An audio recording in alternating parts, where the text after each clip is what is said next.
बोल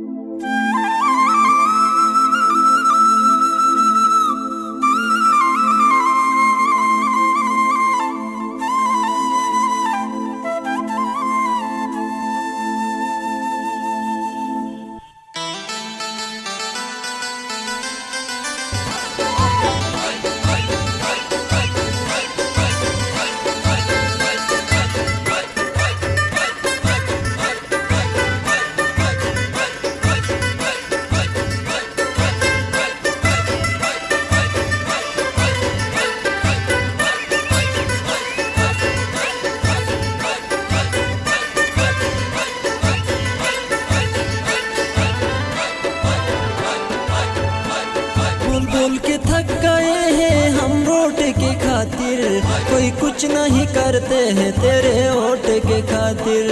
बोल बोल के थक गए हैं हम वोट के खातिर, कोई कुछ नहीं करते हैं तेरे वोट के खातिर। अब कुछ भी कहे इन पे तबार नहीं है, सब झूठ है कोई वोट के हकदार नहीं है। अब कुछ